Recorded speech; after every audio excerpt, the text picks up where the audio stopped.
Hello friends, welcome to ಈ taste. ಇವತ್ತು ನಾನು ಶೇರ್ ಮಾಡೋ ರೆಸಿಪಿ ಒಂದು ಈವ್ನಿಂಗ್ ಸ್ನ್ಯಾಕ್ಸ್ ರೆಸಿಪಿ. ಮಕ್ಳಿಗೆ ತುಂಬ ಇಷ್ಟ ಆಗುತ್ತೆ, ಇದು ನಮಗೂ ಇಷ್ಟ ಆಗುತ್ತೆ. ಹೆಂಗಂದರೆ ಒಂದು ಉಪ್ಪಿಲ್ಲದೆ ಪುರಿ ತಂದು ನಾನು ಒಂದು ಸ್ವಲ್ಪ ಸ್ವೀಟು ಒಂದು ಸ್ವಲ್ಪ ಖಾರ ಅಂತ ಮಾಡಿದೆ. ತುಂಬ ಚೆನ್ನಾಗಿ ಬಂದಿತ್ತು. ಖಾರ ಪುರಿ ನಾವು ಮಾಮೂಲಿ ಮಾಡೋದು. ಸ್ವೀಟ್ ಪುರಿ ಅಂದರೆ ಪುರಿ ಉಂಡೆ ಅದು ಇದು ಮಾಡ್ತೀವಲ್ಲ, ನಾನು ಪುರಿ ಉಂಡೆ ಮಾಡಿಲ್ಲ. ಪುರಿ ಉಂಡೆಗಿಂತ ಒಂದು ಸ್ವಲ್ಪ ಜಾಸ್ತಿ ಪಾಕ ತೆಗೆದು ಜಾಸ್ತಿನೇ ಪಾಕ ತೆಗೆದು ಅದನ್ನು ಸ್ವೀಟ್ ಪುರಿ ಥರ ಮಾಡಿದ್ದೀನಿ. ತುಂಬ ಚೆನ್ನಾಗಿ ಬಂತು. ಹೆಂಗಂದರೆ ನಾವು ಖಾರ ಬುಂದಿ ಸ್ವೀಟ್ ಬುಂದಿ ಅಂತ ಮಾಡ್ತೀವಲ್ಲ, ಅದೇ ಥರನೇ ಇದನ್ನು ಮಾಡಿದ್ದೀನಿ. ತುಂಬ ಚೆನ್ನಾಗಿ ಬಂದಿತ್ತು.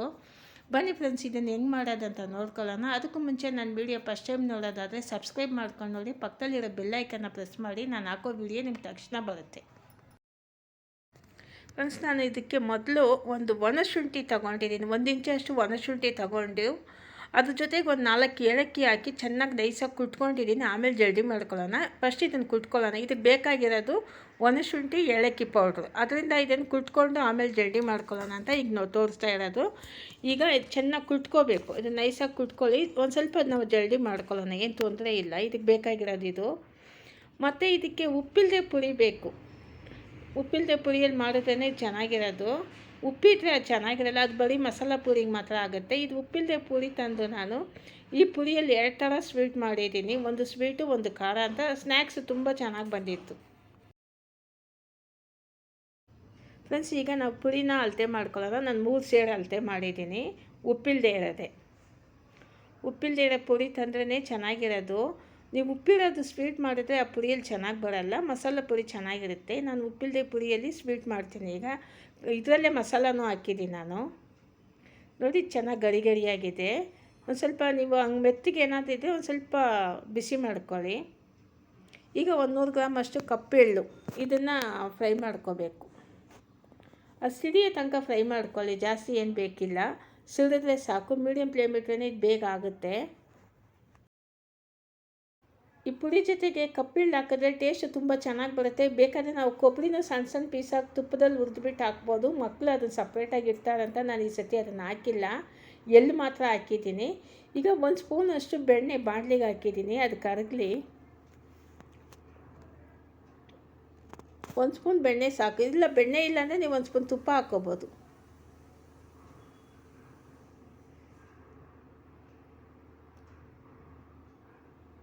ಈಗ ಕರಗ್ತು. ಈಗ ಒಂದು ಅರ್ಧ ಸೇರು ಬೆಲ್ಲ. ಅರ್ಧ ಸೇರಿಗೂ ಒಂದು ಸ್ವಲ್ಪ ಕಡಿಮೆನೇ ಇದೆ ಬೆಲ್ಲ ಹಾಕ್ಬಿಟ್ಟು ಆಮೇಲೆ ನೀರು ಹಾಕ್ರಿ. ಒಂದು ಅರ್ಧ ಲೋಟ ನೀರು. ನೋಡಿ, ಇಷ್ಟು ನೀರು ಹಾಕಲ್ಲ ನಾನು, ಅರ್ಧ ಲೋಟಗೂ ಕಡಿಮೆನೇ ಹಾಕಿದ್ದೀನಿ. ಬೆಲ್ಲ ನೆನಿಬೇಕು ಅಷ್ಟೇ. ನೀರಂತೂ ಜಾಸ್ತಿ ಹಾಕೋಕ್ಕೆ ಹೋಗಬೇಡಿ. ಇದು ಚೆನ್ನಾಗಿ ಕುದಿಬೇಕು. ಇದು ಚೆನ್ನಾಗಿ ಕುದ್ದು ಪಾಕ, ಗಟ್ಟಿ ಪಾಕ ಬರಬೇಕು. ಇದು ಎಳೆ ಪಾಕ, ಒಂದೆಳೆ ಪಾಕ, ಎಳೆಲೆ ಪಾಕ ಎಲ್ಲ ಇದು ಗಟ್ಟಿಯಾಗಿ ಬರಬೇಕು ಪಾಕ.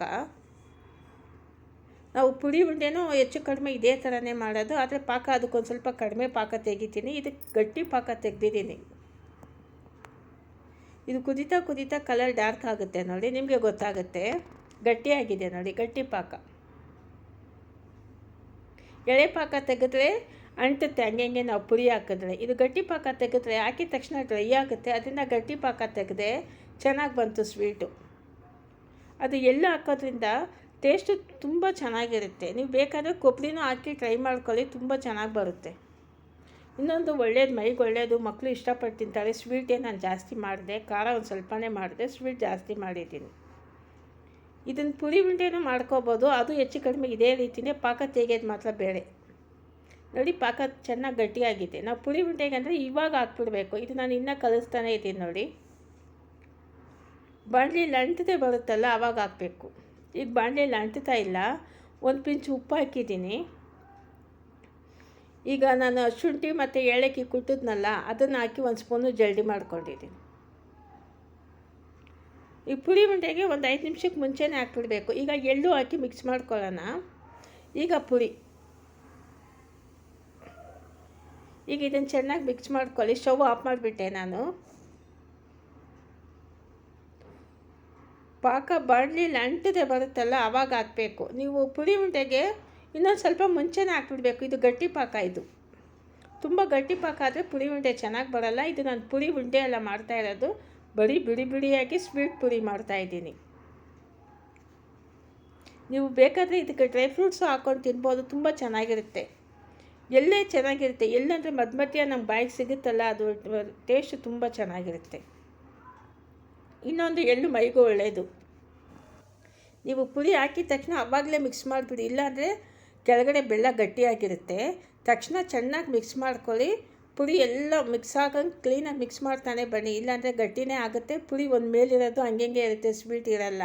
ಅದರಿಂದ ಎಲ್ಲ ಒಂದೇ ಸಮಕ್ಕೆ ಮಿಕ್ಸ್ ಮಾಡ್ಕೊಳ್ಳಿ, ಬೇಗ ಮಿಕ್ಸ್ ಮಾಡ್ಕೊಳ್ಳಿ ಫ್ರೆಂಡ್ಸ್. ಈಗ ಸ್ವೀಟ್ ಪುಡಿ ರೆಡಿ ಆಯಿತು. ಈಗ ಅದನ್ನು ಸಪ್ರೇಟ್ ಪಾತ್ರೆಗೆ ಹಾಕ್ಬಿಟ್ಟು ನಾನು ಇದೇ ಕಡಾಯಲ್ಲಿ ಮತ್ತೆ ಖಾರ ಪುಡಿ ಮಾಡ್ತೀನಿ. ಅದರಿಂದ ಈ ಮಾಡಲಿ ಮತ್ತೆ ತೊಳೆದು ನಾನು ರೆಡಿ ಮಾಡ್ತೀನಿ. ಈಗ ಬೇರೆ ಪಾತ್ರೆಗೆ ಹಾಕ್ಕೊಂಡಿದ್ದೀನಿ ಸ್ವೀಟ್ ಪುಡಿನ.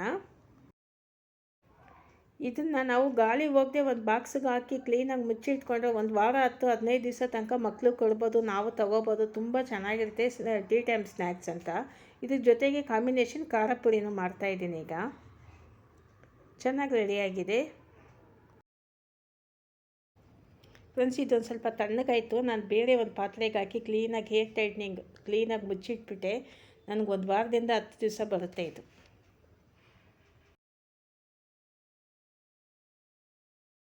ಫ್ರೆಂಡ್ಸ್, ಈಗ ಖಾರ ಪುಡಿ ಮಾಡೋಣ. ಅದಕ್ಕೆ ನಾನು ಒಂದು ದಪ್ಪ ಬೆಳ್ಳುಳ್ಳಿ ಸಿಪ್ಪೆ ಸುಳಿದಿಲ್ಲ, ಹಂಗೆ ಕುಟ್ಬಿಟ್ಟು ಹಾಕೋಣ ಅಂತ ಕುಟ್ತಾ ಇದ್ದೀನಿ. ಈಗ ತುಂಬ ನೈಸಾಗಿ ಕುಟ್ಕೊಳ್ಳಿ, ಸ್ಮೆಲ್ ತುಂಬ ಚೆನ್ನಾಗಿರುತ್ತೆ ಕುಟ್ಬಿಟ್ಟು ಹಾಕೋದು.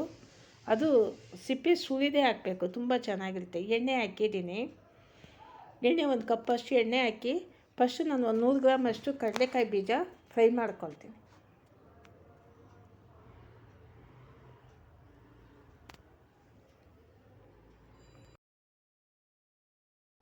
ಈಗ ಕಡಲೆಕಾಯಿ ಬೀಜ ಎಲ್ಲ ಫ್ರೈ ಆಯಿತು. ಈಗ ಇದನ್ನು ತೆಗೆದುಬಿಟ್ಟು ಹುರ್ಗಡ್ಲೆ ಒಂದು 100 ಗ್ರಾಮಷ್ಟು ಹಾಕ್ಕೊಂಡು ಅದನ್ನು ಫ್ರೈ ಮಾಡ್ಕೊಳ್ಳೋಣ. ಆದಷ್ಟು ಮೀಡಿಯಮ್ ಫ್ಲೇಮ್ಗೆ ಇಟ್ಕೊಂಡೆ ನೀವು ಇದನ್ನು ಫ್ರೈ ಮಾಡಬೇಕು, ಇಲ್ಲಾಂದರೆ ಸೀದೋಗುತ್ತೆ. ಕಬ್ಬಿಣದ ಬಾಣಲಿಯಲ್ಲಿ ಮಾಡಿದ್ದೀನಿ ನಾನು. ಇದು ಧಾರಾಳವಾಗಿದೆ, ನನಗೆ ಮಾಡೋಕ್ಕೂ ಚೆನ್ನಾಗಿ ಈಸಿಯಾಗಿತ್ತು ಇದರಲ್ಲಿ ಮಾಡೋಕ್ಕೆ. ಅದರಿಂದ ಕಬ್ಬಿಣದ ಬಾಣಲಿಯಲ್ಲೇ ಮಾಡ್ತಾಯಿದ್ದೀನಿ. ಈಗ ಹುರ್ಗಡ್ಲೆ ಇದು ಫ್ರೈ ಆಯಿತು.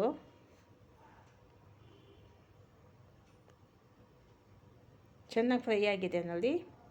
ಇದನ್ನು ತೆಗೆದುಬಿಟ್ಟು ಈಗ ಒಗ್ಗರಣೆ ಮಾಡ್ಕೊಳ್ಳೋಣ. ಇದನ್ನು ತೆಗೆದುಬಿಟ್ಟು ಒಗ್ಗರಣೆ ಮಾಡ್ಕೊಳ್ಳೋಣ. ಮಾಮೂಲಿ ಸಾಸಿವೆ, ಕರಿಬೇವು, ಬೆಳ್ಳುಳ್ಳಿ. ಖಾರ ಪುಡಿ ನೀವೆಲ್ಲರೂ ಮಾಡ್ತೀರಾ ಒಂದೇ ಥರನೇ.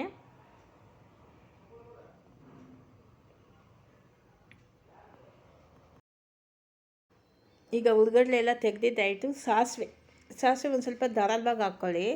ಸಾಸಿವೆ ಸಿಡಿತು. ಈಗ ಬೆಳ್ಳುಳ್ಳಿ ಹಾಕ್ತಾಯಿದ್ದೀನಿ. ಈ ಬೆಳ್ಳುಳ್ಳಿ ಚೆನ್ನಾಗಿ ಫ್ರೈ ಆಗಬೇಕು, ಆ ಸ್ಮೆಲ್ ತುಂಬ ಚೆನ್ನಾಗಿರುತ್ತೆ ಈ ಪುಡಿಗೆ.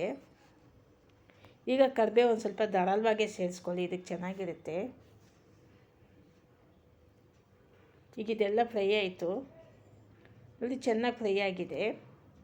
ಸ್ಮೆಲ್ ಚೆನ್ನಾಗಿ ಬರುತ್ತೆ. ಈಗ ಅಚ್ಕಾರದ ಪುಡಿ ಅಂದರೆ Kashmiri chilli powder 1-2 table spoon ಅಷ್ಟು ಹಾಕಿದ್ದೀನಿ ನಾನು. ಅರಿಶಿನ ಪುಡಿ 1 ಸಣ್ಣ ಸ್ಪೂನು. ಇಂಗು ಒಂದು ಸ್ವಲ್ಪ ಹಾಕ್ಕೊಳ್ಳಿ. ಈಗ ಪುಡಿ ಸೇರಿಸ್ಕೋಬೋದು. ನಾನು ಎಣ್ಣೆ ಜಾಸ್ತಿ ಹಾಕಿಲ್ಲ, ಎಷ್ಟು ಬೇಕೋ ಅಷ್ಟು ಎಣ್ಣೆ ಹಾಕಿದ್ದೀನಿ. ಈಗ ಪುಡಿ ಸೇರಿಸ್ಕೊಂಡು ಇದನ್ನು ಕ್ಲೀನಾಗಿ ಮಿಕ್ಸ್ ಮಾಡ್ಕೋಬೇಕು. ನಾವು ಹುರ್ಕೊಂಡಿರೋ ಮತ್ತು ಹುರ್ಗಡ್ಲೆ ಮತ್ತು ಶೇಂಗಾಯಿ ಅದನ್ನು ಮಿಕ್ಸ್ ಮಾಡಿಕೊಂಡು ಸಿಮ್ಮಲ್ಲಿ ಇಟ್ಟು 1-2 ನಿಮಿಷ ಬಿಸಿ ಮಾಡಿ. ಜಾಸ್ತಿ ಏನು ಬೇಕಿಲ್ಲ, ಯಾಕಂದರೆ ಬಾಣಲಿ ಚೆನ್ನಾಗಿ ಬಿಸಿ ಇದೆ.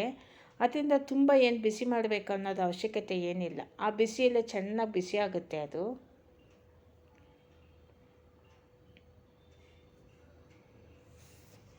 ರೆಡಿ ಆಯಿತು ಖಾರ ಪುಡಿ. ತುಂಬ ಚೆನ್ನಾಗಿ ರೆಡಿಯಾಗಿದೆ, ಟೇಸ್ಟು ಚೆನ್ನಾಗಿ ಬಂದಿತ್ತು. ಇದಕ್ಕೆ ಒಂದು ಸ್ವಲ್ಪ ಧಾರಾಳವಾಗಿ ಹುರ್ಗಡ್ಲೆ ಮತ್ತು ಕಡಲೆಕಾಯಿ ಬೀಜ ಧಾರಾಳವಾಗಿ ಹಾಕಬೇಕು. ಅದೇ ಥರ ಕರಿಬೇವು ತುಂಬ ಚೆನ್ನಾಗಿರುತ್ತೆ. ಮಧ್ಯ ನಮಗೆ ಕಡಲೆಕಾಯಿ ಬೀಜ ಬಾಯಿಗೆ ಸಿಗುತ್ತೆ, ತುಂಬಾ ಚೆನ್ನಾಗಿರುತ್ತೆ. ಮತ್ತು ಹುರ್ಗಡ್ಲೆ ಎಲ್ಲ ಎಣ್ಣೆಲಿ ಫ್ರೈ ಮಾಡಿದ್ದೀವಲ್ಲ, ತುಂಬ ಚೆನ್ನಾಗಿ ಗರಿಯಾಗಿ ತುಂಬ ಚೆನ್ನಾಗಿ ಬಂದಿರುತ್ತೆ. ಮತ್ತು ಪುಡಿನೂ ಅಷ್ಟೇ ಚೆನ್ನಾಗಿರುತ್ತೆ ಟೇಸ್ಟು. ಬೆಳ್ಳುಳ್ಳಿ ಹಾಕಿರ್ತೀವಲ್ಲ, ಆ ಫ್ಲೇವರ್ ತುಂಬ ಚೆನ್ನಾಗಿರುತ್ತೆ ನೋಡಿ. ಗರಿಯಾಗೇ ಇದೆ ಪುಡಿ.